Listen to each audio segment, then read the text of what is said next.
بسم الله والحمد لله والصلاة والسلام على رسول الله وعلى آله وصحبه ومن والاه أما بعد. On commence aujourd'hui le cours 15 dans le livre de Al-Mulakhas al-Fiqhi. Je ne sais pas si on devrait recommencer à 1 ou continuer avec la numérotation à partir du cours sur le mariage, parce que on a fini le chapitre du mariage avec 14 cours. Là maintenant on rentre dans Kitab al-Talaq, le chapitre au sujet du divorce. Et donc est-ce qu'on repart à 1 et on va faire chaque chapitre individuellement, ou on continue avec la même numérotation? Donc je sais pas, je pense que peut-être c'est mieux de continuer comme ça jusqu'à la fin. Le chapitre qu'on appelle Kitab al-Talaq, c'est un chapitre ou c'est une partie du livre qui comprend plusieurs chapitres, plusieurs sections, plusieurs sous-chapitres si on veut. Et donc, qu'est-ce que je vais faire pour commencer? Je vais vous mentionner ces différents chapitres-là qui sont mentionnés dans cette section. Et puis après ça, on va commencer le premier de ces différents chapitres-là. Donc, Cheikh Al-Fawzan, dans son livre Al-Mulakhas al-Fiqhi, dans Kitab al-Talaq, on retrouve les différents chapitres suivants. Bab fi ahkam al-khulu'. Ahkam al-khulu'. Donc le premier c'est à propos des règles du khulu'. Deuxième, fi ahkam al-talaq. Donc les règles du talaq. Troisième, fi bab fi al-talaq al-sunni wa al-talaq al-bid'i. C'est-à-dire à propos des règles du talaq selon la sunna et du talaq innové, qui est en contradiction avec la sunna. Bab fi al-raj'a, c'est-à-dire quand quelqu'un a prononcé le divorce, il y a maintenant un autre chapitre qui explique maintenant al-raj'a, c'est-à-dire il a le droit de la reprendre, sa femme, hein? Et c'est quoi les règles à ce sujet? Fi ahkam al-ila. Al-ila, c'est quand quelqu'un s'écarte de ses femmes pour un certain moment, un certain nombre de temps. Les règles à ce sujet-là. Ahkam al-zihar. Al-zihar, quand quelqu'un il dit par exemple tu es comme le dos de ma mère, il dit ça à sa femme. Donc c'est quoi les règles à ce sujet? Fi ahkam al-li'an.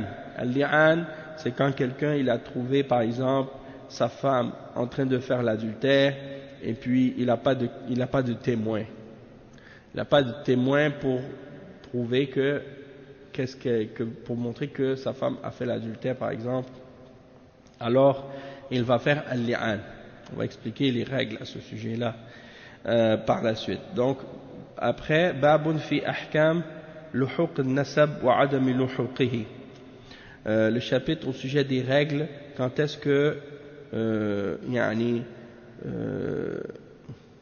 les règles par rapport au lien de parenté, quand est-ce que l'enfant est attribué au père ou non, ou des choses de ce genre. Et l'autre chapitre ensuite, c'est babun fi ahkam al-idda, c'est-à-dire les règles au sujet de la idda et les différentes formes de idda. Il y a différentes idda. La idda, par exemple, quelqu'un qui a divorcé sa femme avant qu'il ait habité avec elle ou qu'il ait été isolé avec elle. La personne qui la idda de la femme qui son mari il est décédé, la idda de la femme son mari l'a divorcée, la idda de la femme donc selon les différents cas il y a différentes sortes de idda, il y a différentes durées, hein, et ainsi de suite. La idda de la femme qui est enceinte, et ainsi de suite. Donc il y a différentes idda, et on va apprendre les règles à ce sujet-là.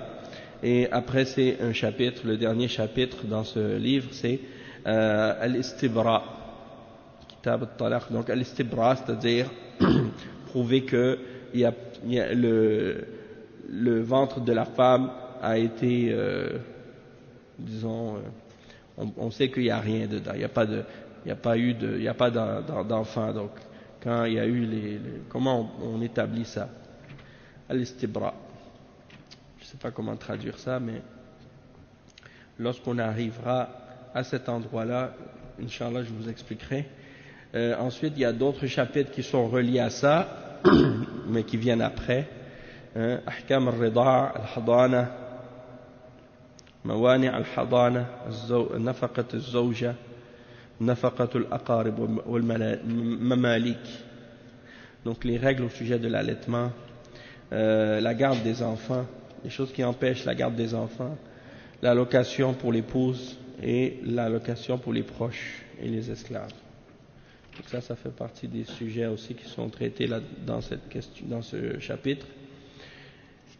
Et ensuite, donc, après, c'est fini. C'est les règles qui restent à expliquer par rapport à ça. Donc, on va commencer tout de suite. Babun fi ahkam al-khulu'. Les règles au sujet du khulu'. Et au sujet du khulu', avant de commencer, juste expliquer un point, c'est qu'il y a beaucoup de femmes musulmanes, quand on leur parle du khulu', elles ont l'idée, ou on leur donne l'impression parfois, que le khulu' c'est le divorce de la femme. Alors que ça c'est incorrect. Puisque dans l'islam, le droit de divorcer, ça appartient uniquement à l'homme. C'est uniquement l'homme qui peut divorcer. Et la femme, elle n'a pas le droit de divorcer ou le pouvoir de divorcer. Mais par contre, qu'est-ce qu'elle peut faire? C'est le khulu'. Et le khulu', c'est pas un divorce comme l'équivalent du divorce pour l'homme. C'est en réalité la femme qui va, disons, donner à l'homme quelque chose en échange pour que son mari la divorce. Hein? C'est-à-dire que, par exemple, comme on va l'expliquer, la femme, si par exemple elle n'aime pas quelque chose de son mari, ou il y a quelque chose qu'elle déteste chez son mari, puis qu'elle ne peut plus vivre avec lui, donc elle va dire à son mari, tu me laisses, et puis moi en échange je te donne le mahar que tu m'as donné, ou une somme d'argent sur laquelle ils vont se mettre d'accord. Et puis après ça, l'homme il la laisse partir par rapport à ça. Donc ça c'est ce qu'on appelle al-khulu'. Si le mari par exemple il refuse de lui donner le khulu', de la laisser, alors dans ce cas-là, qu'est-ce qu'elle va faire? Est-ce qu'elle peut imposer le divorce à son mari? Non, elle ne peut pas. Alors qu'est-ce qu'elle va faire? Elle va aller voir le juge. Elle va aller voir un juge dans un tribunal musulman, puis le juge lui va forcer ou imposer au mari de divorcer la femme. C'est ça en fait, le khulu'. Et si par exemple une femme elle dit à son mari divorce-moi, ça c'est pas une demande, ça c'est pas un khulu'. Et c'est ça que beaucoup de femmes comprennent pas. Une demande de divorce de la part de la femme, c'est un divorce. Si par exemple une femme dit à son mari divorce-moi, et que son mari dit d'accord je te divorce, ça c'est un divorce, c'est pas un khulu'. Mais beaucoup de femmes elles comprennent pas ça, elles pensent que c'est la même chose. Elles pensent que le khulu' c'est que la femme elle demande le divorce. Si la femme elle prononçait divorce par exemple 100 fois, si la femme elle dit à son mari je te divorce 1000 fois, ça va pas être calculé comme un divorce, parce qu'elle n'a pas le pouvoir ou le droit de divorcer. Le divorce c'est exclusivement le droit de l'homme. Et ceci étant dit, on va commencer maintenant à lire les paroles de le Cheikh Al-Fawzan et expliquer ce qu'il dit à ce sujet-là. Donc le Cheikh il dit al-khulu' firaq az-zawj li zawjatihi bi'awad بألفاظ مخصوصة سمي بذلك لأن المرأة تخلع نفسها من الزوج كما تخلع اللباس لأن كل من الزوجين لباس للآخر قال تعالى هن لباس لكم وأنتم لباس لهن. Donc le cheikh explique que al-khulu' c'est la séparation, oui, kha lam ayn. Le verbe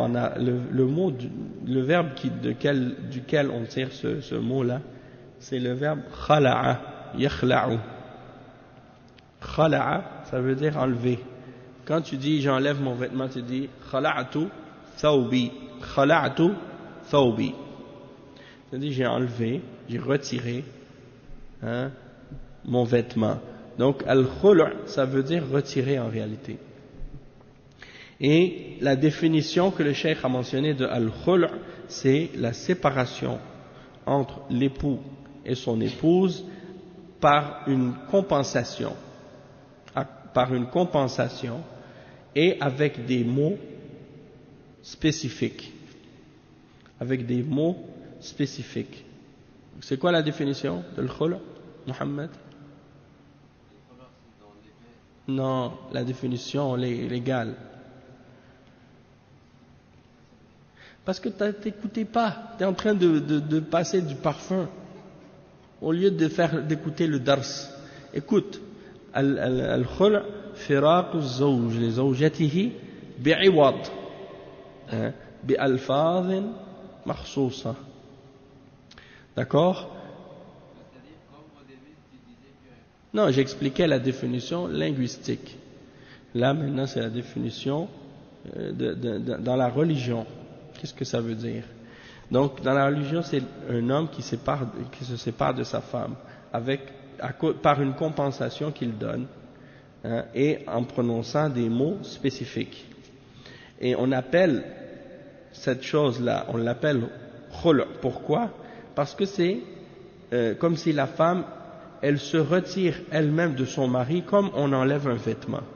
Et étant donné que les deux époux sont un vêtement pour l'autre, Allah dit dans le Coran, elles sont un vêtement pour vous et vous êtes un vêtement pour elles. Donc, c'est comme si elle retire ce vêtement-là. Ça, c'est le verset 187 dans Surat Al-Baqarah. Ensuite, le Cheikh Al-Fawzan, il dit وَمِنَ الْمَعْلُومِ أَنَّ الزَّوَاجِ ترابط بين الزوجين وتعاشر بالمعروف وينتج عنه بناء أسرة وإنشاء جيل قال تعالى ومن آياته أن خلق لكم من أنفسكم أزواجا لتسكنوا إليها وجعل بينكم مودة ورحمة. Donc il dit parmi les choses qu'on connaît et les choses qu'on sait, c'est que le mariage c'est une relation et un lien entre deux époux et une vie commune dans le bien et qui a comme conséquence la construction d'une famille et l'éducation d'une génération. Et il mentionne comme à ce sujet-là le verset 21 dans Surat Ar-Rum, dans lequel Allah subhanahu wa ta'ala dit: et parmi ces signes, il y a qu'il a créé pour vous et de vous-même des épouses pour que vous viviez auprès d'elles en tranquillité, et il a mis entre vous l'amour et la miséricorde.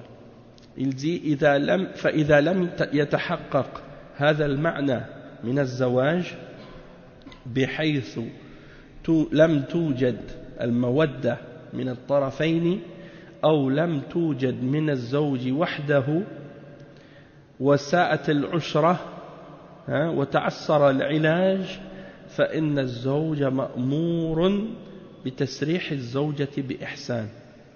قال تعالى: فإمساك بمعروف أو تسريح بإحسان. وقال تعالى: وإن يتفرقا يغني الله كلا من سعته وكان الله واسعا حكيما. Donc le cheikh il dit, si on n'a pas pu réaliser cette signification dans le mariage de façon à ce que on retrouve l'amour et l'affection et la miséricorde des deux côtés, donc si on n'a pas réussi à trouver cette affection et cet amour de la part de l'homme et de la part de femme dans ce mariage-là, ou qu'on l'ait trouvé uniquement d'un des deux époux.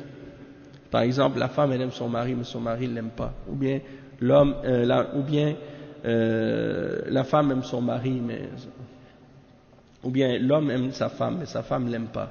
Par exemple, ça c'est des choses qui peuvent arriver.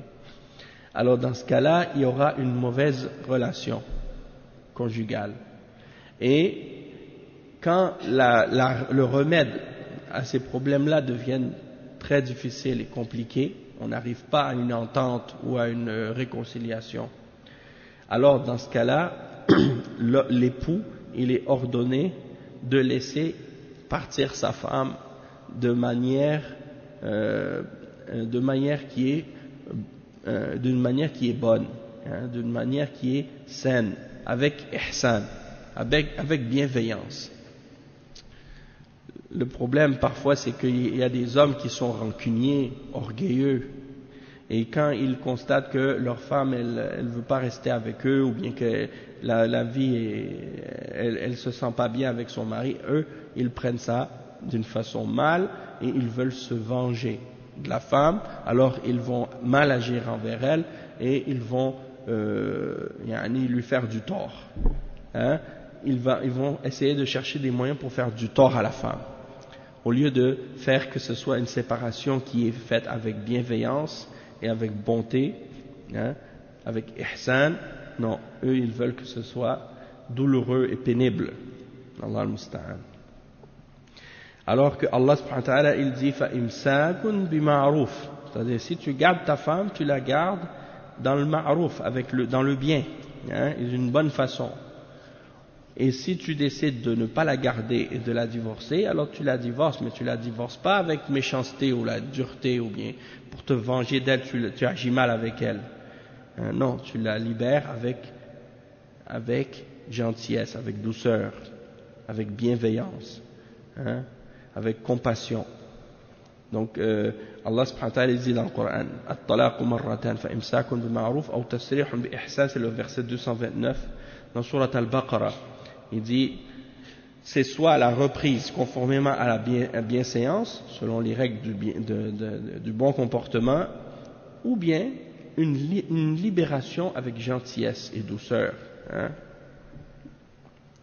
avec bienveillance. Et dans l'autre verset que le cheikh a cité, le verset 130 dans Surat An-Nisa, hein,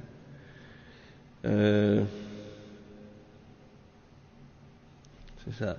Et si les deux se séparent, alors Allah, de par sa largesse, accordera à chacun d'eux un autre destin, et Allah est plein de largesse et parfaitement sage. Donc le verset 130 dans Surat An-Nisa.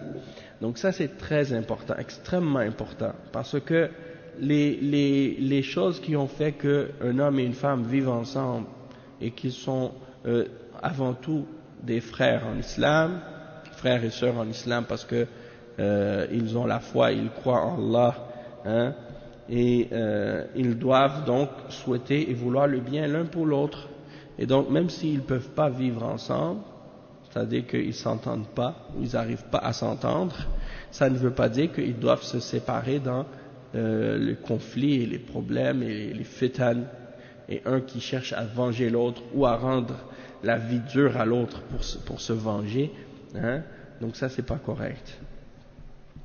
Et il dit وَأَمَّا إِذَا وُجِدَتِ الْمَحَبَّةِ مِنْ جَانِبِ الزَّوْجِ وَلَمْ تُوجَدْ مِنْ جَانِبِ الزَّوْجَةِ بأن كرهت خلق زوجها أو كرهت خلقه أو كرهت نقص دينه أو خافت إثما بترك حقه فإنه في هذه الحالة يباح لها أن تطلب فراقه على عوض تبذله له تفتدي به نفسها لقوله تعالى فإن خفتم أن لا يقيما حدود الله فلا جناح عليهما فيما افتدت به.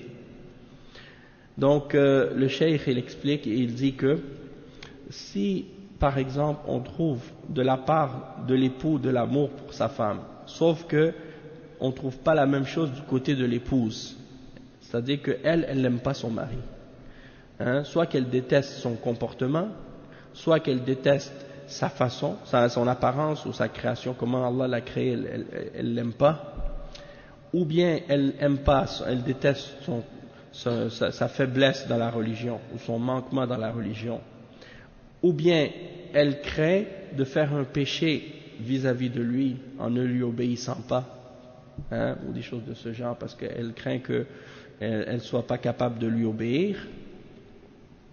Alors dans ce cas-là, il est permis pour elle de demander la séparation en donnant quelque chose en échange pour pouvoir se libérer de son mari. Hein. Et il mentionne le cheikh à ce sujet-là, le verset 229 dans Surat Al-Baqarah. Et le verset 229 dans Surat Al-Baqarah,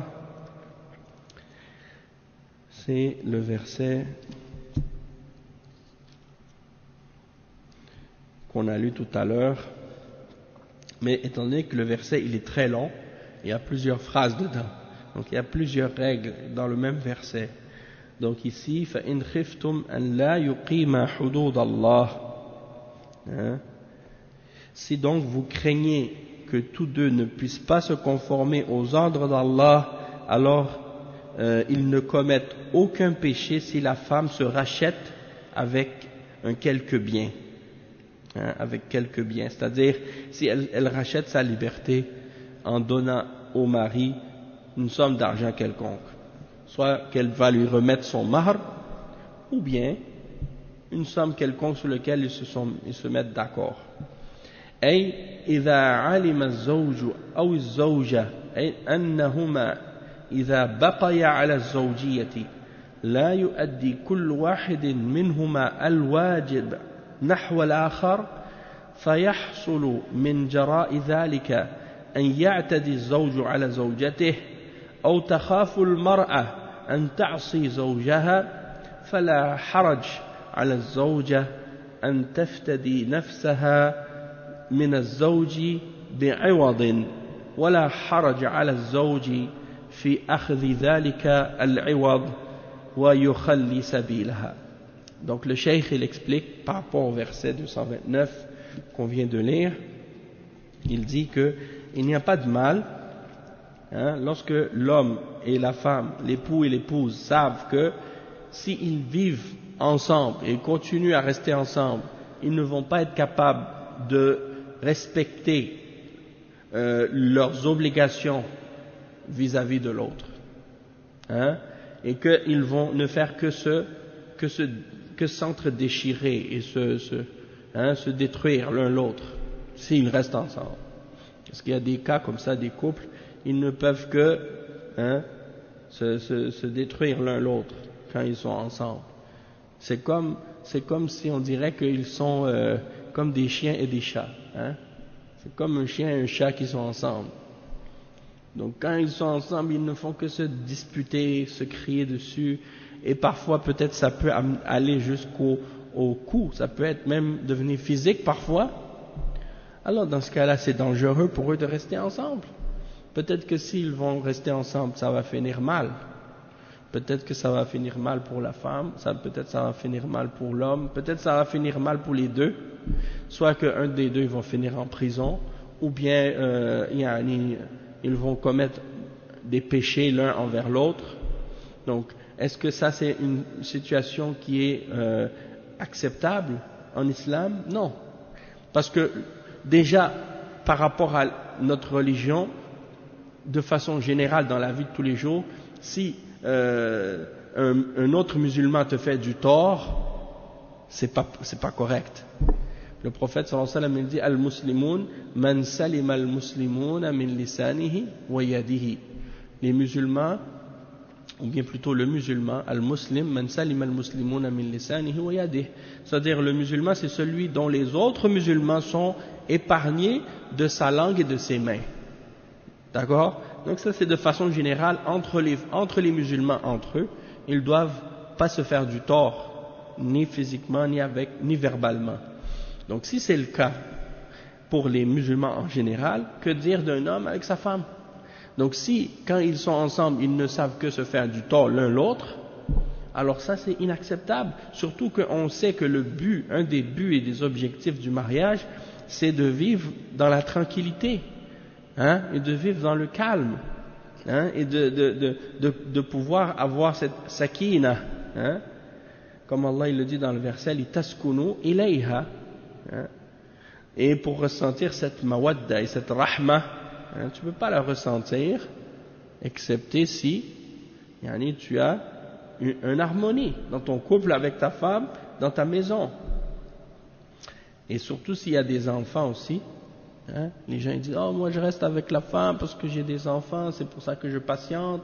Si j'avais pas d'enfants, ça serait la différence, je l'aurais divorcé. Yani, subhanallah. Et ça, cette excuse-là, elle n'est pas bonne.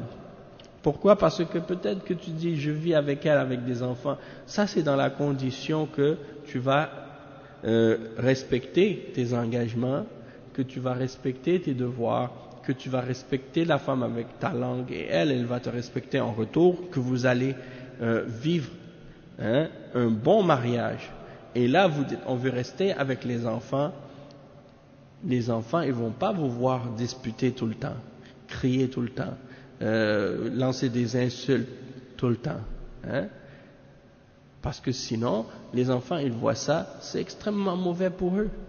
Il y a beaucoup d'enfants qui ont grandi comme ça, ils ont vu leurs enfants, leurs parents qui se disputaient tout le temps. Plus tard, ils ont dit, moi je veux pas me marier. Hein? Les filles, elles disent non, moi si elles ont vu leur père qui battait leur mère tout le temps, on dit, moi je veux pas me marier, un homme qui va me battre. Et il y a beaucoup de filles même, des filles musulmanes, Allah al-Musta'an, même il y en a parmi elles, elles disent, oh moi je veux pas marier un musulman, je veux marier un kafir. Hein? Parce que les hommes musulmans, ils vont faire ci, ils vont faire ça. Parce qu'elles ont l'idée, cette idée-là, d'où est-ce que ça leur vient? Ça leur vient de leurs parents. Même si ça n'a pas rapport avec la pratique de l'islam, parce que beaucoup de pères ou de ces parents-là, c'est pas des religieux nécessairement. Hein. Il n'a pas un poil de barbe, hein, il ne va jamais à la mosquée, il bat sa femme. Hein, aussitôt qu'il y a quelque chose qui ne va pas, il la frappe. Hein. Mais, comme on dit, somehow, hein, d'une façon quelconque, cette image-là ou cette idée-là de l'homme qui bat sa femme, ça a été rattaché au musulman qui a la barbe. Donc, même des fois, des femmes musulmanes, si elles voient un homme qui vient les demander en mariage, qui a une barbe, elle a peur. Elle s'imagine que c'est lui le danger. Ah, lui, là, il va m'enchaîner, il va me frapper, il va me battre, hein, je ne pourrai plus rien faire, je ne pourrai plus respirer. Alors que souvent, les hommes qui sont comme ça, c'est ceux justement qui n'ont pas un poil de barbe, qui s'habillent à l'occidental et que tu dirais, hein, c'est des gens qui sont libres, hein, libérés, c'est des gens modernes. Mais ça, c'est juste l'apparence. À l'intérieur de leur tête, hein, il y a des idées tortionnaires. Hein, ces gens-là, c'est des gens sans pitié, sans gêne. Ils sont des extrémistes dans leur tête. Ils n'ont aucune rahma pour la femme. Tandis que le musulman qui est salafi, qui connaît sa religion, qui connaît les limites de l'islam, et qui connaît les limites de la charia, et qui connaît les droits de la femme, et qui connaît les droits de l'homme, et qui connaît les règles de sa religion, et qui les respecte, hein, lui, il va pas agir de manière injuste envers sa femme.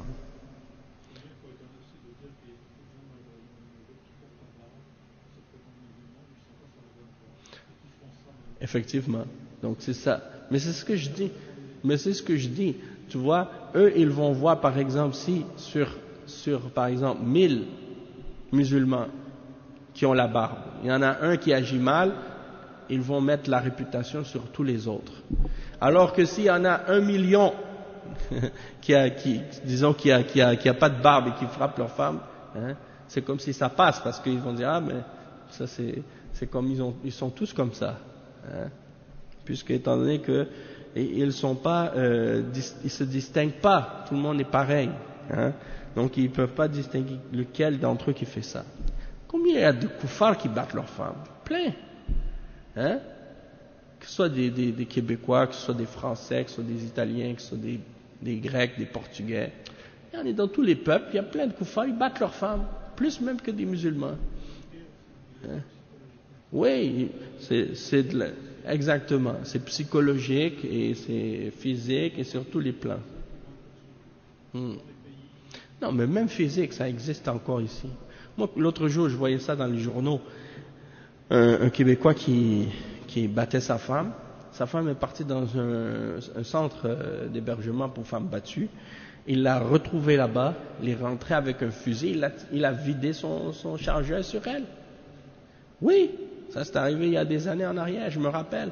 Donc, c'est pour dire que, ça, c'est des koufars qui font ça, c'est pas des musulmans. Et, et des gens comme ça, c'est comme des gens qui contrôlent. Je me rappelle, il y avait une fille que je connaissais au secondaire qui était du Bangladesh, hein, et elle était tombée amoureuse avec un kafir italien, subhanallah. Il la contrôle dans tout. Qu'est-ce qu'elle fait de toute sa vie? Hein? Maintenant, c'est comme, moi je savais pas qu'elle était mariée avec ce gars-là ou qu'elle vivait avec ce gars-là parce que je me rappelle, elle c'était la petite sœur d'une fille qui était dans la même année que moi. Son casier était dans le casier à côté du mien. Et je me rappelle que quand je m'étais converti, j'ai su qu'elle était musulmane aussi. Bon, après, je savais que sa sœur était plus petite. Bon, plus tard, je l'ai vue, puis elle m'a dit que elle aurait voulu que je parle avec son chum ou quoi, là, je sais pas, son copain, pour que je lui parle de l'islam. Donc, elle m'a donné le numéro de téléphone pour que je parle avec lui. Et quand je l'ai appelé, eh ben, yani, subhanallah, j'ai été choqué, yani, parce que je savais pas qu'elle vivait avec lui. En tout cas, c'est toute une histoire de fou. Mais pour dire qu'à la fin, il a pris le téléphone et il a dit « Laissez-nous tranquille, on veut rien savoir », et des choses comme ça. J'ai dit « Subhanallah ». Alors que c'est des gens qui essaient toujours de montrer l'image qu'ils sont ouverts avec les femmes, ils sont libres, hein, et ils ont l'idée que la femme elle est l'égale de l'homme et elle a toute la liberté et les mêmes droits et tout. Mais dans la réalité, c'est pas du tout comme ça. Dans la vie, la concrète, la réalité de comment ces gens-là ils vivent en Occident et l'image qu'ils laissent paraître de la liberté. Dans les faits, c'est pas du tout la réalité. Hein. Ils sont tyranniques. Hein. Allah al-Musta'an. Et donc, il faut pas se laisser tromper par l'apparence dans ces choses-là. Donc, qu'est-ce que je voulais dire, c'est que, comme le cheikh il explique ici, il dit, si tu vois que, par exemple, le fait que les époux ils vont rester ensemble, ils vont vivre ensemble, ils vont se causer plus de tort, hein, et ça va leur faire du mal. Ils risquent même ça peut même les amener à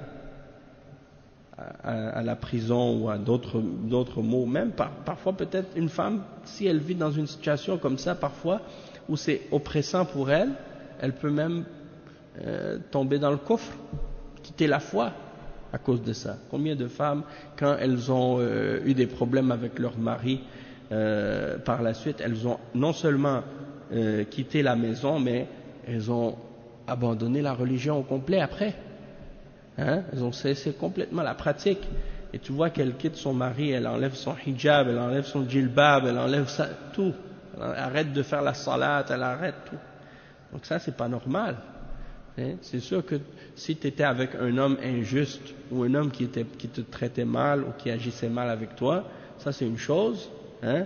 Mais de là à choisir le mauvais chemin et de vivre dans la vie une vie d'égarement et de t'en aller vers l'enfer à cause d'un homme et de comment il t'a maltraité, ça c'est quelque chose qui est pas raisonnable dans ce cas-là, parce que là c'est ton au-delà que tu perds.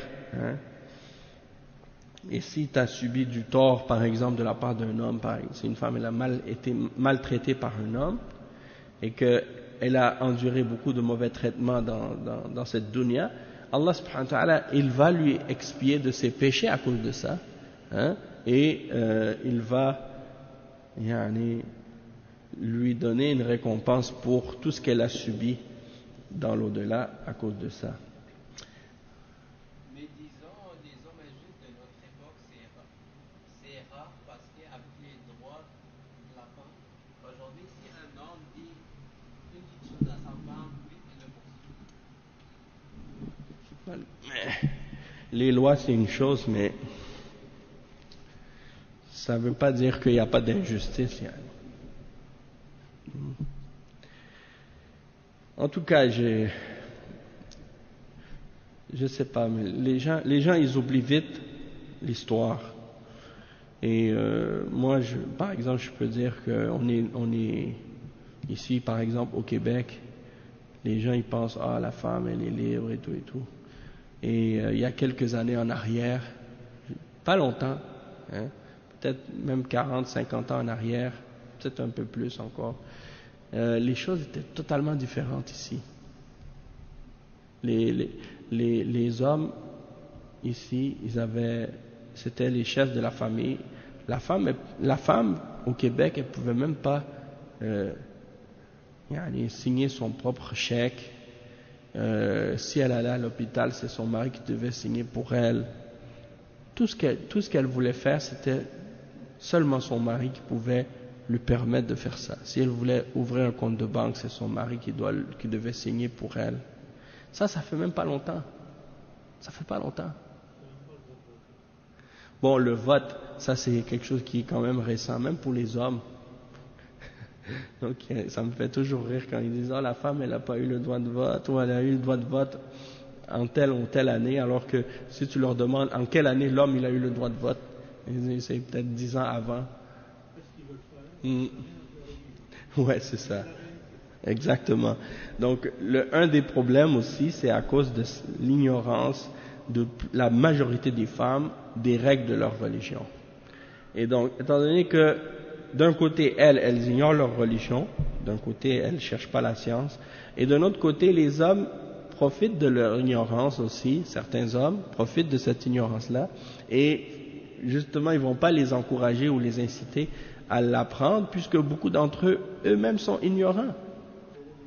C'est comme tu dis, hein, l'éducation et l'apprentissage de l'islam, ça ne se limite pas juste à mémoriser quelques sourates dans le Coran.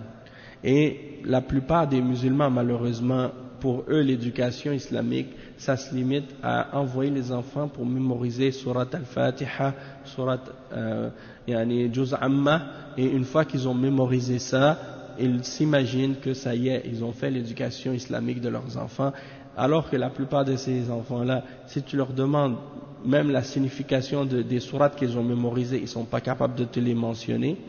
Et la compréhension et la connaissance de la religion de façon générale, ils l'ont pas parce qu'ils n'ont pas appris. Ils ont pris des cours de mémorisation du Coran, mais pas des cours de religion. Donc ils ignorent, ils sont dans l'ignorance totale de la réalité de l'islam. C'est comme une femme ignorante ici au Québec qui est toujours en train de parler mal sur l'islam et les musulmans, et à chaque fois quand elle parle au kuffar, elle dit « Moi j'ai fait l'école coranique ».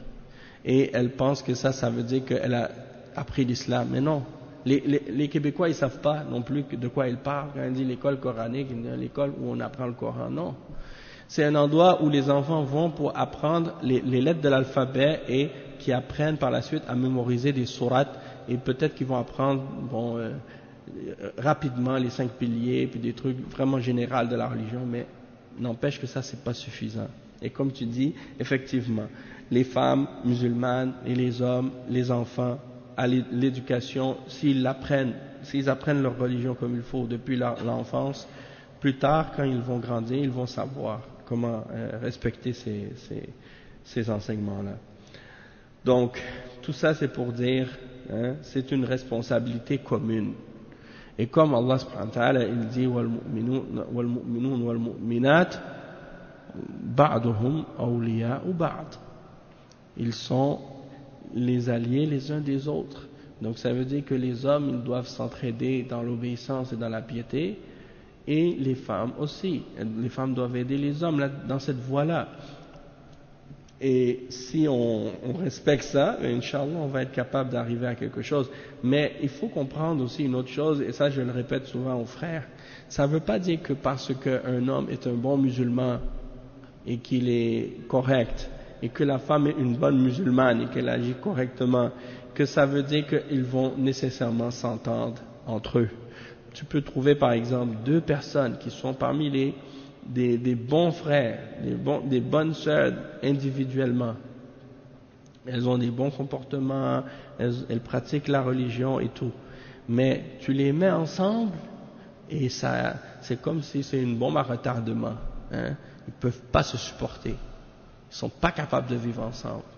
Pourquoi? Parce qu'ils ne sont pas compatibles. Et ça peut arriver. Et il ne faut pas s'imaginer que c'est seulement par rapport au comportement ou à la religion seulement. Des fois, il y a d'autres facteurs. Et il y a beaucoup de choses qui rentrent en ligne de compte là-dedans.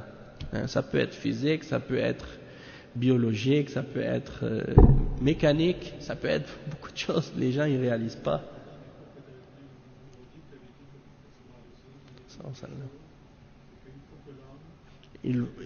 C'est ça. Exactement. Le prophète sallallahu alayhi wa sallam, il a dit idhab fanzur ilayha. Donc vas-y voir avant de marier la femme. Et ensuite le cheikh il dit fala haraj. Donc une fois que on a vu que les deux époux sont pas prêts à respecter les règles d'Allah l'un envers l'autre et que ils savent que s'ils reviennent ensemble ou s'ils vivent ensemble, ils vont continuer à transgresser l'un contre l'autre. La femme elle a peur qu'elle va désobéir à son mari, et le mari il sait qu'il ne va pas être capable de remplir ses obligations et de faire qu'est-ce qu'il doit faire. Alors il n'y a pas de mal dans ce cas-là, il n'y a pas de péché dans ce cas-là pour la femme de se libérer de son mari en lui donnant quelque chose, une compensation ou quelque chose en échange. Et il dit il n'y a pas de mal non plus au mari d'accepter cette compensation-là ou cet échange-là pour la libérer et pour la laisser partir. Il dit وحكمة ذلك أن الزوجة تتخلص من زوجها على وجه لا رجعة فيه ففيه حل عادل للاثنين ويسن للزوج أن يجيبها حينئذ وإن كان الزوج يحبها استحب لها أن تصبر ولا تفتدي منه. Donc la sagesse dans ça, c'est que la femme, elle va pouvoir se libérer de son mari d'une manière où elle ne pourra pas retourner avec lui. Il n'y a pas de raja possible, il n'y a pas de retour possible dans le khulu'. C'est-à-dire qu'une fois que le khulu' a été accepté de la part de l'homme et qu'elle lui remet l'argent que lui il a demandé ou bien le mahr qu'il lui a donné, eh bien elle ne peut plus retourner avec lui par la suite. Il n'y a plus de raja'a possible. C'est pas comme le divorce. Le divorce, si le mari il prononce une fois le divorce, il dit je te divorce, là elle entre dans la période de idda, c'est 3 mois, puis pendant ces 3 mois-là il peut la reprendre et revenir avec elle. Tandis que dans le khul', non. Une fois qu'il accepte le khul' et qu'elle lui remet son mahr, eh bien la idda ça va être une idda définitive. Et pendant cette idda, elle va être voilée de lui, elle ne va pas s'isoler avec lui. Et ça dure un seul mois. Après ça, c'est la séparation. S'il veut se remarier avec elle, il doit faire un nouveau mariage, comme si c'était la première fois par la suite. Tandis que le divorce ordinaire, eh bien, pendant les 3 mois, il peut la reprendre et elle continue de vivre avec lui et elle se voile pas en sa présence, elle continue la vie comme avant, pendant cette période de idda. C'est différent du khul'. Sauf si, bien entendu, le divorce était le 3e divorce qu'il avait prononcé et qu'après le 3e, elle ne peut plus revenir avec lui. Là, dans ce cas-là, c'est sûr que les règles vont être différentes parce que là, à partir de ce moment-là, elle va se voiler devant lui et ainsi de suite. Mais c'est ça, en fait, la différence avec la idda du khul' et la idda du divorce. Il y a des différences. Et de toute façon, on va parler de ça plus loin puisqu'il y a un chapitre sur la idda et les différentes sortes de idda, on va en parler aussi. Mais vous voyez que quand on parle de ça, beaucoup de musulmans, ils ne connaissent pas les règles du divorce, ils ne connaissent pas les règles du khul'. Et donc, quand tu vois que des musulmans ils divorcent n'importe comment, de n'importe quelle manière. Et à la limite, quand tu dis, si tu veux faire ton hajj, tu veux faire ta umrah, tu veux faire la salat, tu veux donner la zakat, Qu'est-ce que tu fais avant?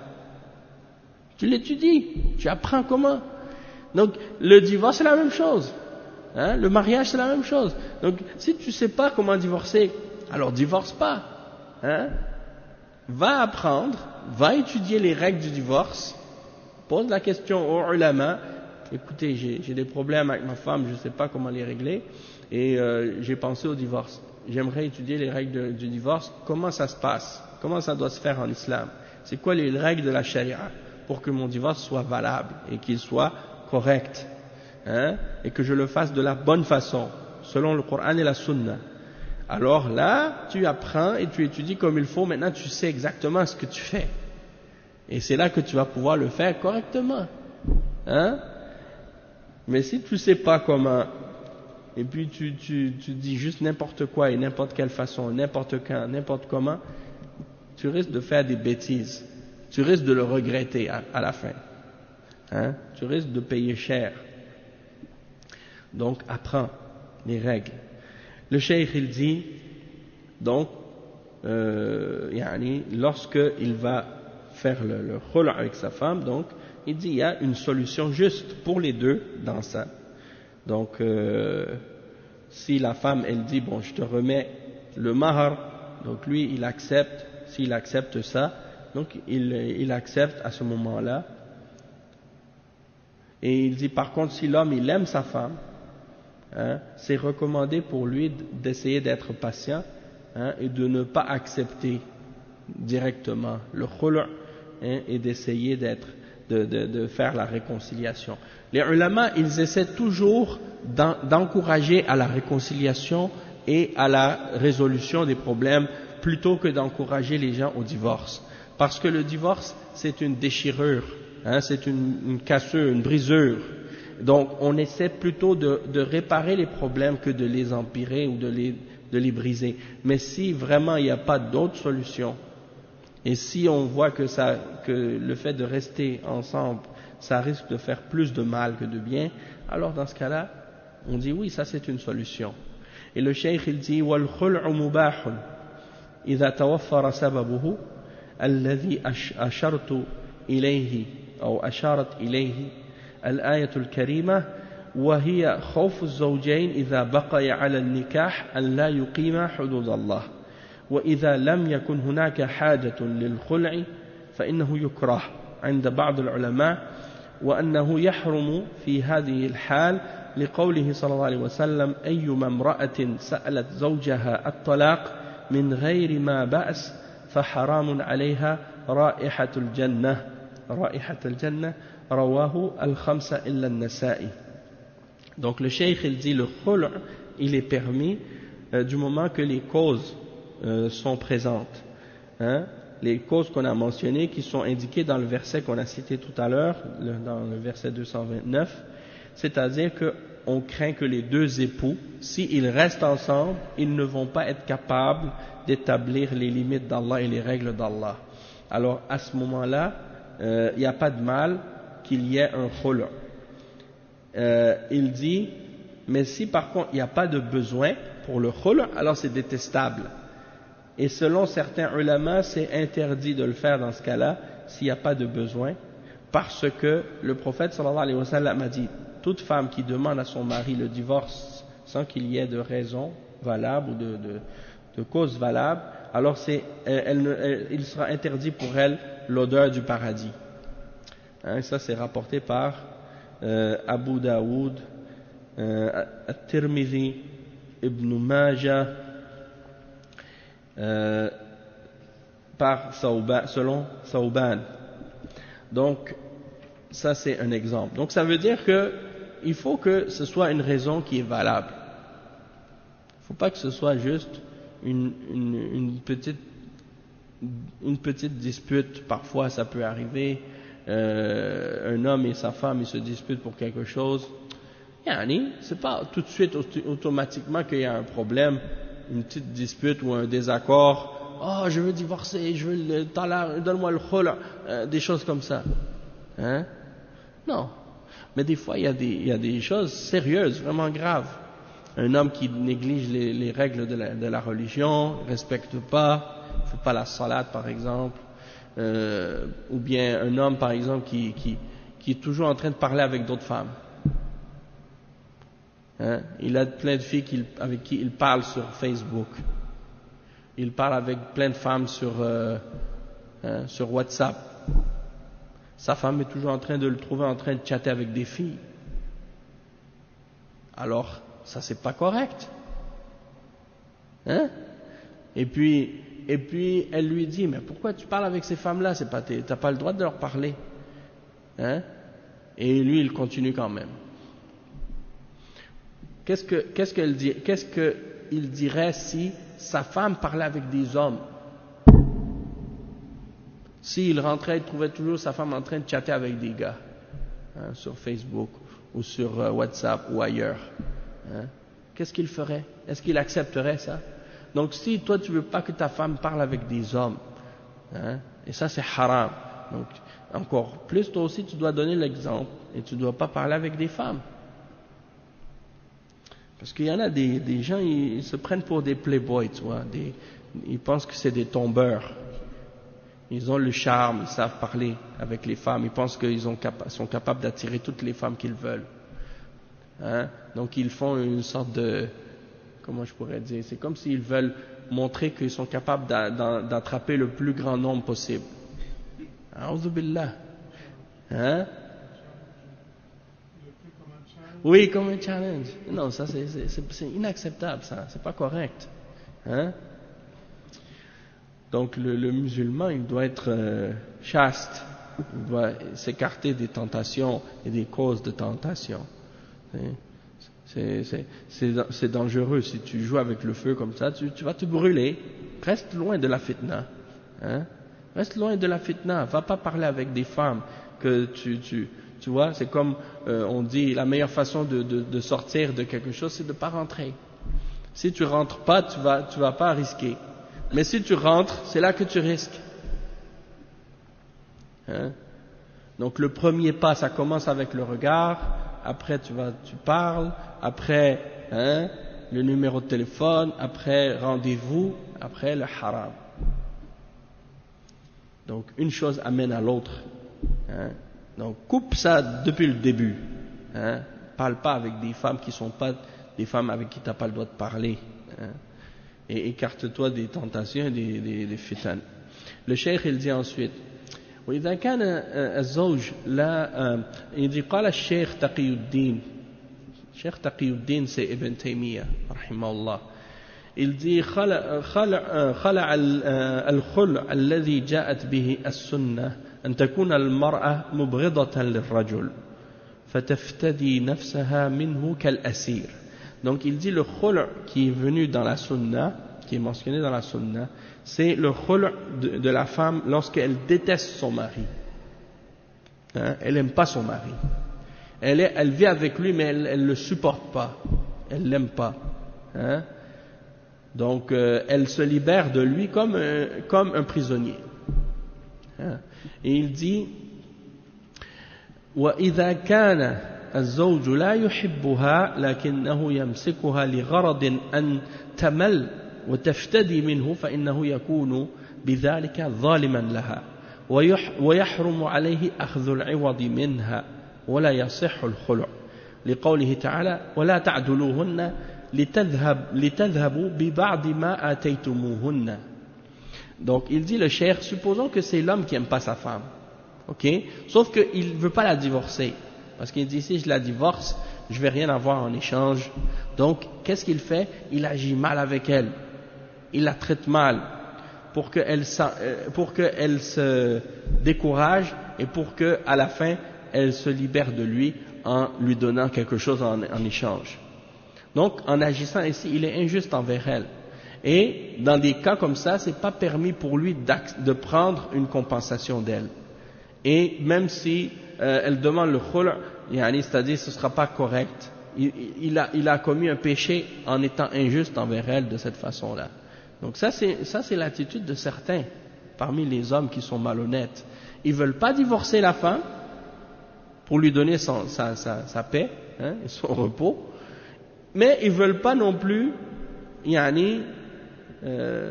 qu'elle parte comme ça, il veut quelque chose, il veut qu'elle souffre, il veut qu'elle paye. Donc il lui donne de la vie dure, il lui donne des problèmes, hein, il lui fait la vie dure.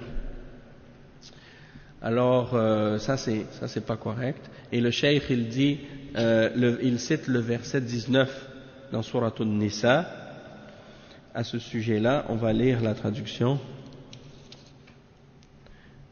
Allah subhanahu wa ta'ala dit dans ce verset: et comportez-vous convenablement envers elle. Si vous avez de l'aversion envers elle durant la vie commune, hein, il se peut que vous ayez l'aversion pour une chose où Allah a déposé un grand bien. Donc ça c'est le verset, mais ça c'est la partie du verset qui est après qu'est-ce que le cheikh il a cité. Le début du verset ça commence comme ça. Ne les empêchez pas. Attends, est-ce que c'est ça? C'est ça. Wala ta'duluhunna, c'est-à-dire ne les empêchez pas de se remarier dans le but de leur ravir une partie de ce que vous leur aviez donné, à moins qu'elles ne viennent, donc c'est ça, à moins qu'elles ne viennent commettre une turpitude, hein, ou un péché prouvé. Donc le cheikh il explique le verset en disant que, c'est-à-dire ay la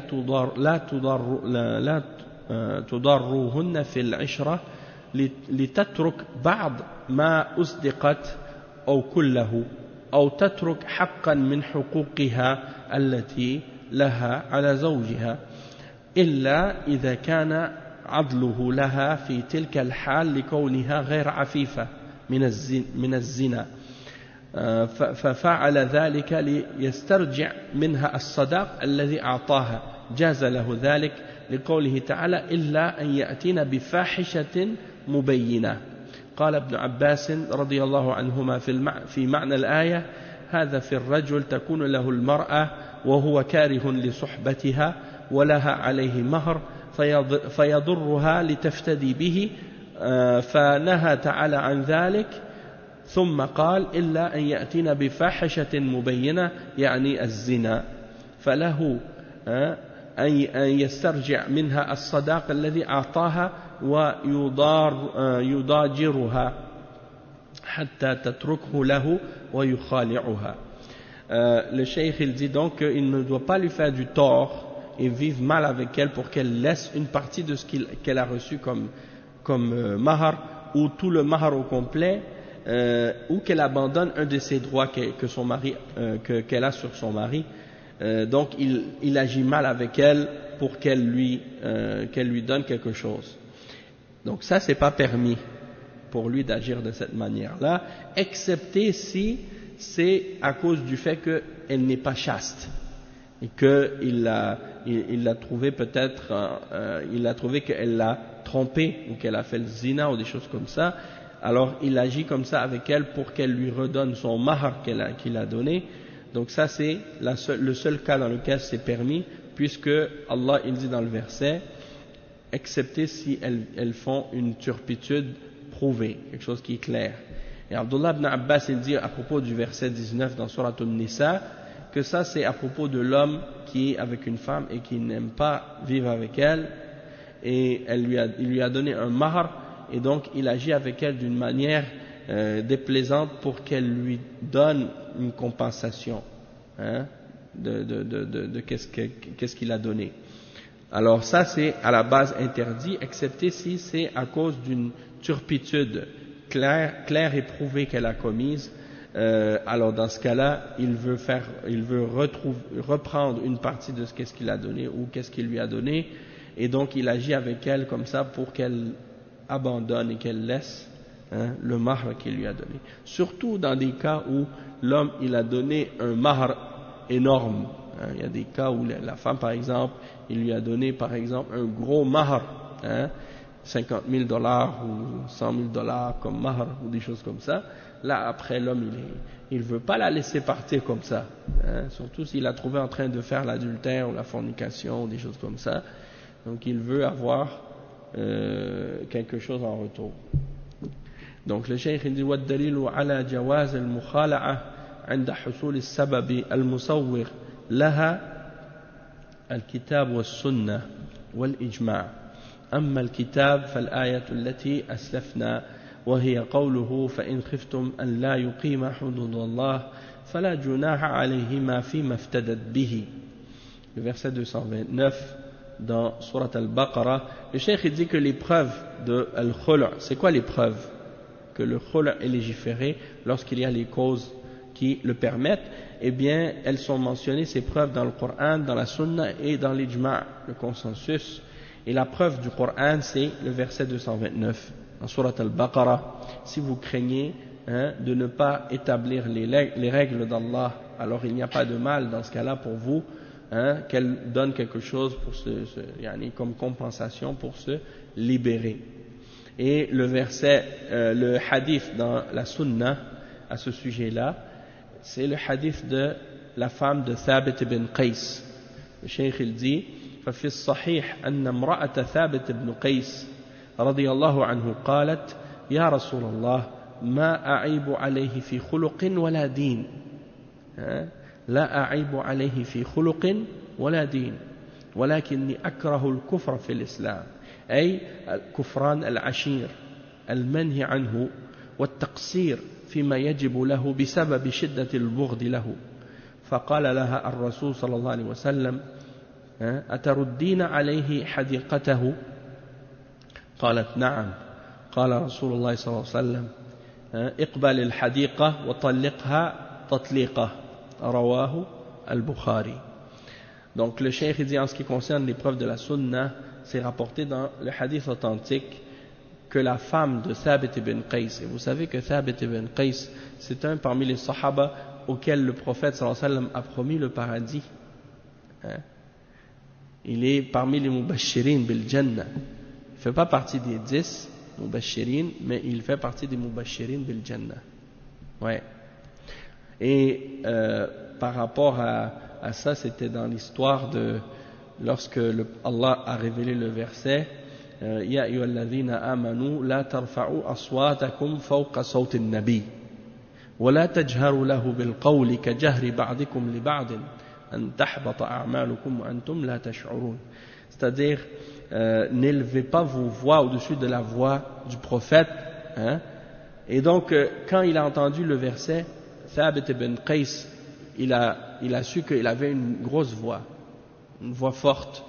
Alors il a eu peur que ses œuvres soient rendues vaines à cause de ça. Alors il a dit, je ne vais plus venir en présence du messager d'Allah. Il s'est enfermé chez lui, il ne sortait plus. Alors le prophète sallallahu alayhi wa sallam a dit, où est-ce qu'il est Thabit ibn Qais? On ne le voit plus. Et alors il a envoyé quelqu'un chez lui pour aller demander pour lui. Et Thabit ibn Qais a mentionné l'explication, il a expliqué l'histoire. Le verset a été révélé, il faut pas, moi j'ai une voix forte, j'ai peur. Il est retourné voir le messager d'Allah sallallahu alayhi wa sallam pour lui dire ça. Et le prophète sallallahu alayhi wa sallam dit, va lui dire qu'il sera au paradis. Et donc il est retourné, il lui a dit ça. Donc c'est pour dire, c'est un homme qui craint Allah, qui est pieux. Et malgré ça, regarde qu'est-ce qu'elle dit sa femme. Elle dit, ô messager d'Allah, je ne le blâme pas ni dans son comportement, ni dans sa religion. C'est-à-dire, je ne blâme pas son comportement, il a un bon comportement envers moi. Je ne blâme pas sa religion, c'est quelqu'un qui craint Allah et qui respecte sa religion.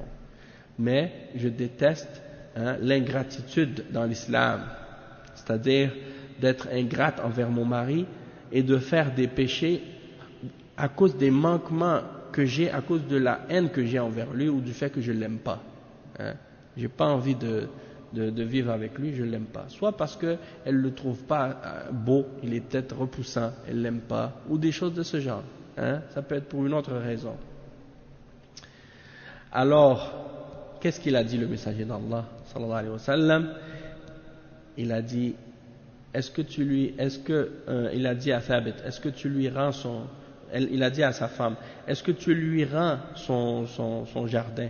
Parce qu'il lui avait donné en mahr un jardin. Alors elle a dit oui. Alors il a dit à Thabit, accepte le jardin et divorce-la. Il l'a divorcé. Donc il lui a donné le khulu'. Et c'est ce hadith-là que les ulama utilisent comme référence pour justifier le mahr, pas le mahr mais le khulu'. Et c'est rapporté par Al-Bukhari.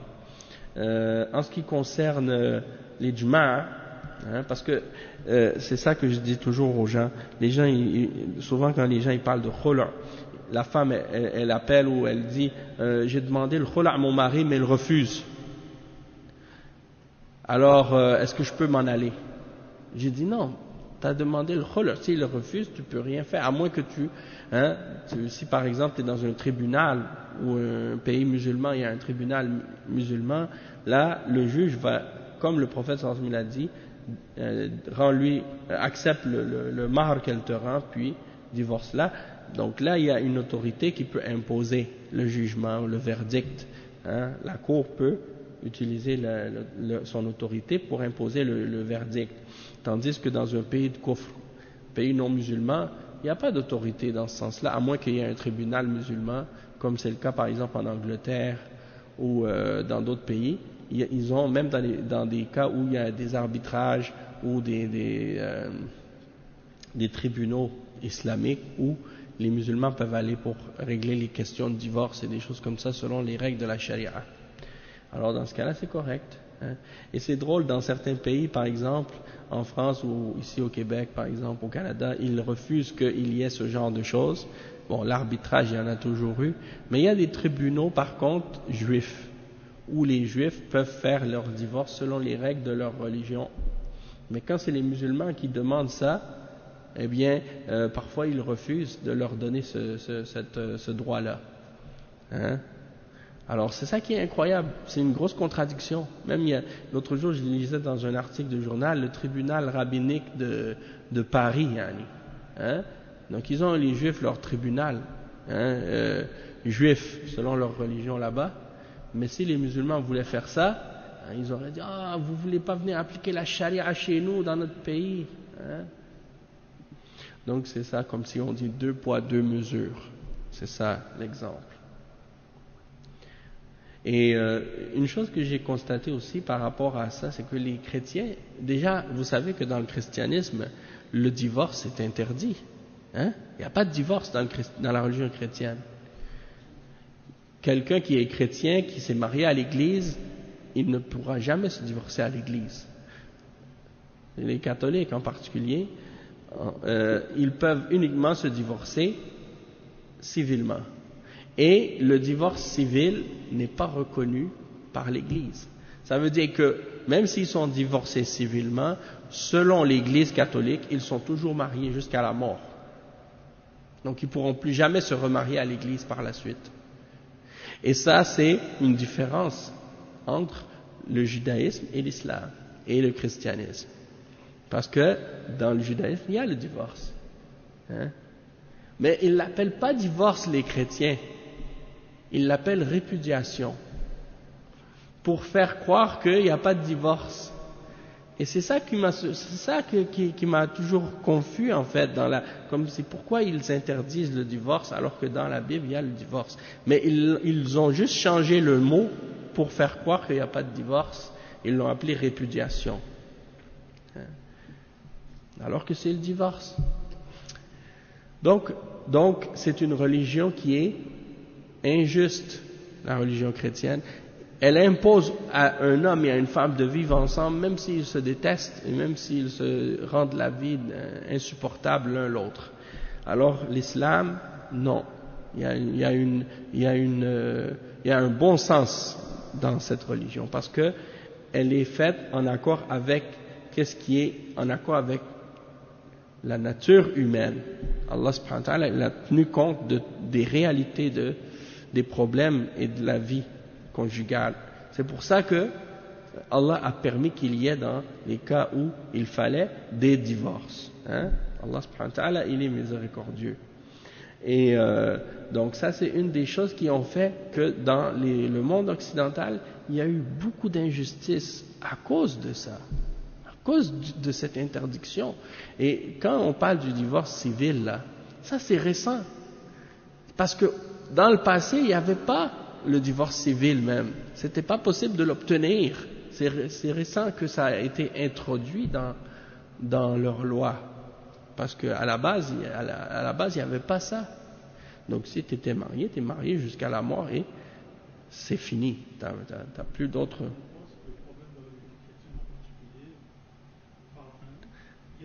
Exactement, barakallahu fik. C'est ça, c'est comme tu dis. C'est eux qui ont amené, qui ont presque comme qu'est-ce qu'ils appellent aujourd'hui la laïcité.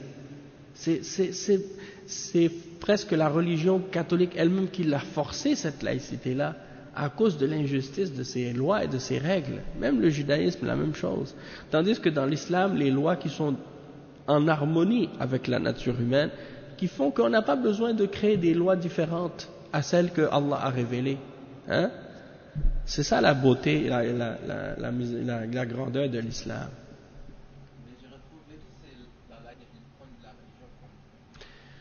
Akhi, laisse tomber. Maintenant, ils ont permis deux hommes de se marier et deux femmes de se marier.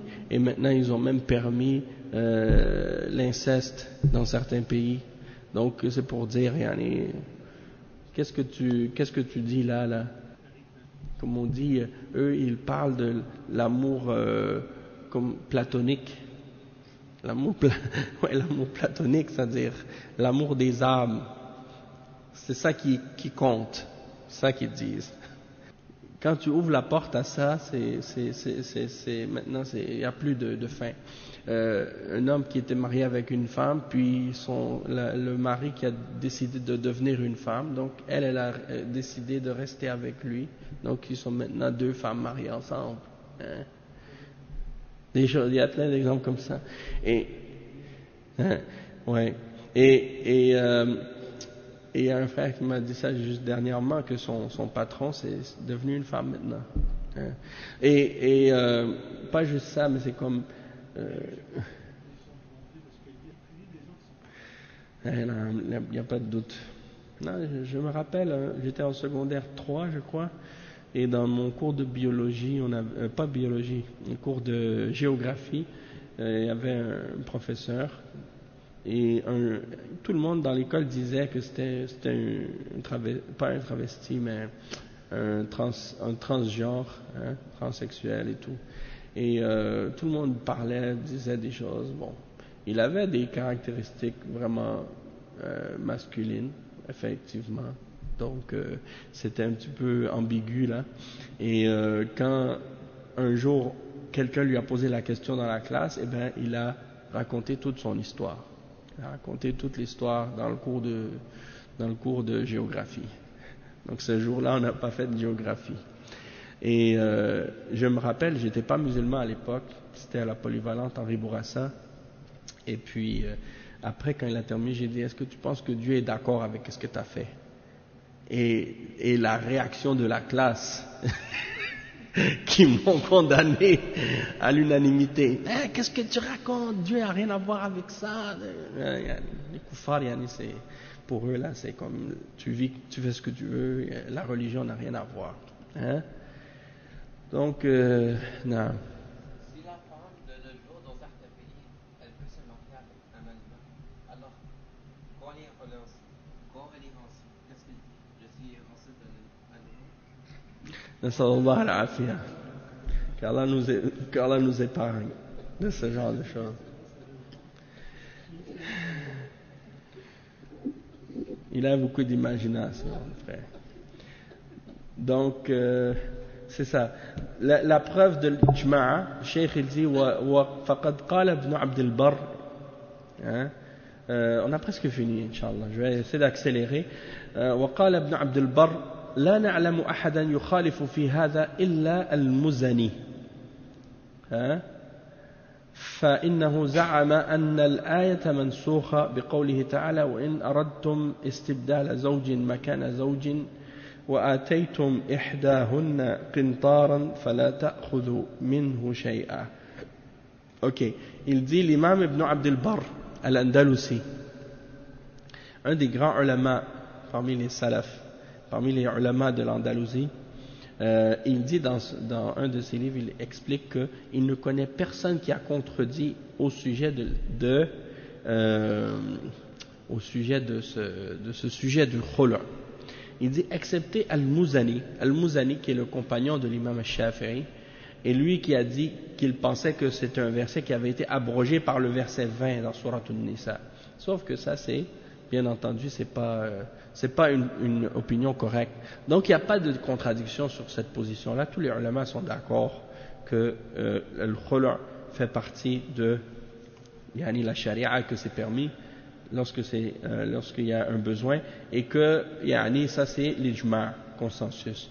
Après le cheikh il dit ويشترط لصحة الخلع بذل العوض ممن يصح تبرعه وأن يكون صادرا من زوج يصح طلاقه وأن لا يعضلها بغير حق حتى تبذله وأن يكون بلفظ الخلع.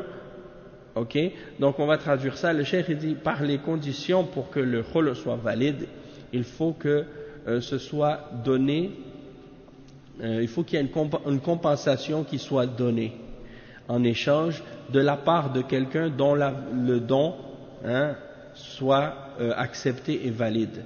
C'est-à-dire il faut que ce soit une personne qui est raisonnable, une personne qui a atteint la puberté, une personne qui n'est pas sous la contrainte, personne qui est conscient, qui a son intelligence, sa raison. C'est-à-dire il faut que le khul' soit donné de la part d'un mari dont le divorce serait accepté ou valide. C'est-à-dire qu'il a toute sa raison, toute sa tête, et il n'est pas contraint à le faire. Et qu'il n'agisse pas mal avec sa femme en lui refusant le divorce pour la pousser à lui donner quelque chose en échange, et pour qu'elle lui donne quelque chose en compensation. Et il faut que le terme qui soit employé soit le terme de khul', khala'tuk, ou quelque chose comme ça.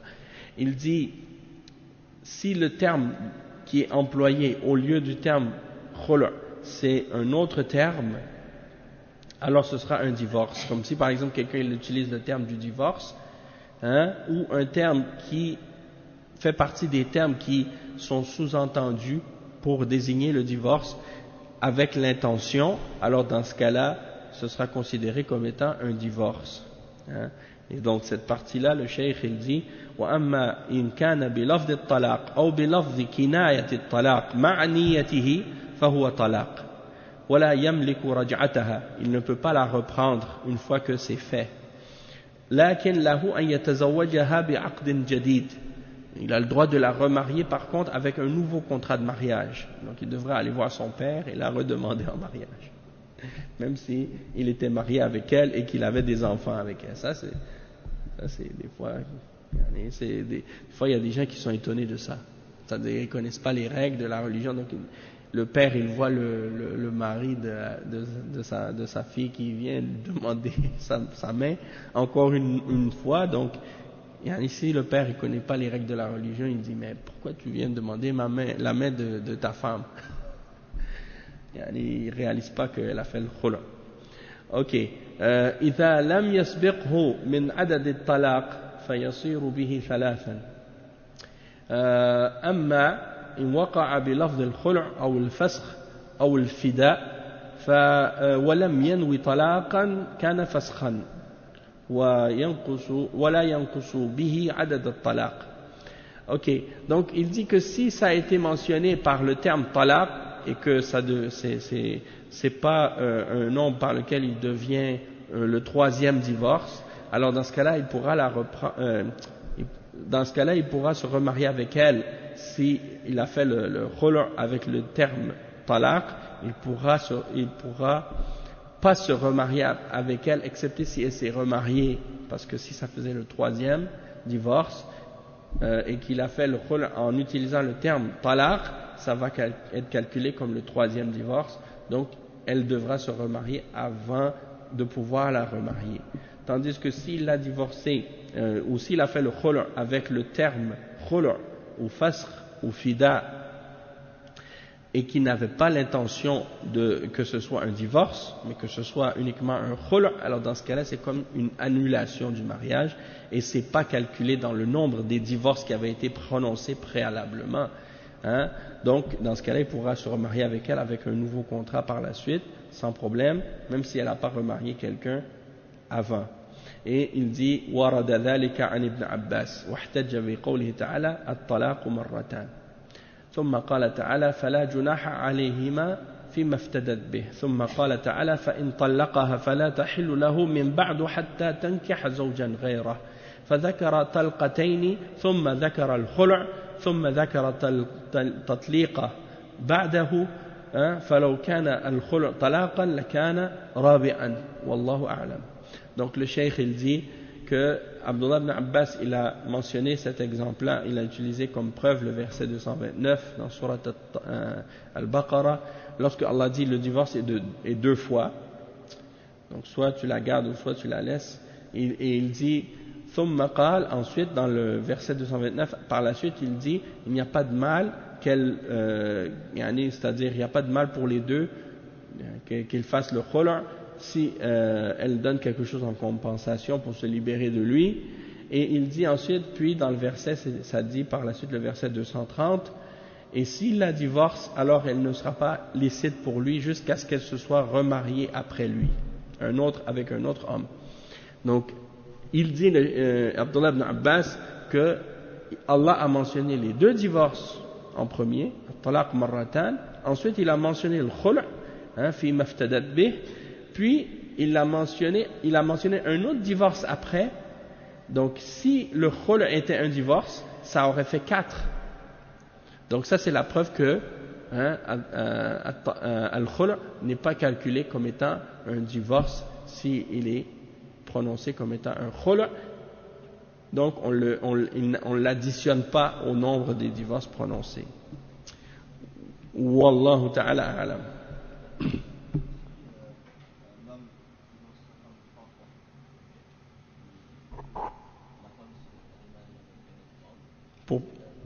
Ouais, si un homme il a prononcé 3 fois le divorce, donc ça va être la idda, ça va être finale, donc il ne peut plus la reprendre après. Donc là, après la idda, s'il voudrait la reprendre ou la remarier, il ne peut pas. Il faut qu'elle se remarie avec un autre homme, qu'elle ait consommé le mariage, qu'il ait consommé le mariage avec cette femme, et que si par la suite cet homme-là la divorce pour une raison quelconque, il la divorce et que lui par la suite son premier mari décide de retourner avec elle, là il peut, mais si elle ne s'est pas remariée avant, il ne peut pas la remarier jusqu'à ce qu'elle se soit remariée avec un autre homme avant et qu'il l'ait divorcée. Oui. Mais s'il a marié, mais il a l'intention de la divorcer pour qu'elle se revienne avec son mari. Non, ça c'est pas permis parce que ça c'est ce qu'on appelle nikah at-tahallul, si je me rappelle bien, et ça fait partie des formes de ruse qui sont pas permises. C'est-à-dire qu'un homme par exemple il va payer quelqu'un pour faire un faux mariage avec sa femme pour pouvoir se permettre de la reprendre après. Donc ça c'est pas permis, ce genre de mariage là c'est pas permis. Et c'est possible que la femme se remarie avec un homme pour ensuite revenir avec son premier mari, mais elle se sent mieux avec son deuxième mari et elle reste avec lui. Ouais, si elle reste avec le deuxième, elle a le droit si finalement elle s'entend bien avec lui puis que le mariage va mieux, eh bien dans ce cas-là elle va rester, donc son mari va pas pouvoir se remarier avec elle, ça c'est normal. Et des fois c'est ça, c'est que des fois la femme elle s'était mariée avec un homme quand elle s'est mariée la première fois, elle s'est mariée avec lui, elle n'a pas eu une bonne expérience ou un bon mariage avec lui parce que il l'a pas bien traité ou bien il lui donnait pas ses droits ou quelque chose comme ça. Ou elle lui donnait pas ses droits parce qu'elle n'était pas à l'aise avec lui ou n'était pas bien avec lui. Finalement, quand ils se sont divorcés, elle a remarié un autre homme, puis finalement, elle a trouvé qu'elle se sentait mieux avec son nouveau mari. Donc, et son deuxième mari est mieux avec elle. Donc, c'est pour le mieux dans ce cas-là. Non. Donc, ça, c'est ce qu'on a mentionné par rapport au khul'. Donc, on va s'arrêter ici pour aujourd'hui. T'avais une question, Mourad? Vas-y. Comment on peut traduire al-khul' en français? Je sais pas. Il y a, il y a, il y a une traduction soit de Boulough al-Maram ou bien de... Regarde, est-ce que c'est là ou là-bas? Je pense qu'il est ici. Une traduction en français de Boulough al-Maram ou... Parce que Boulough al-Maram, il est dans le même ordre que les livres de fiqh. Donc il y a tous les mêmes chapitres. Je vais regarder dans la table des matières.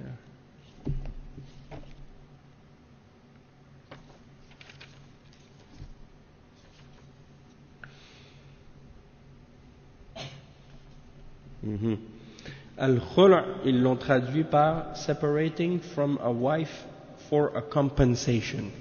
Donc il n'y a pas de terme équivalent. Donc on s'arrête ici, Inch'Allah, pour aujourd'hui. Subhanakallah wa bihamdik, ashhadu an la ilaha illa anta astaghfiruka wa atubu ilayk. Wa sallallahu wa sallam ala nabiyyina Muhammad wa ala alihi wa sahbihi ajma'in. Wassalamu alaykum wa rahmatullahi wa barakatuh.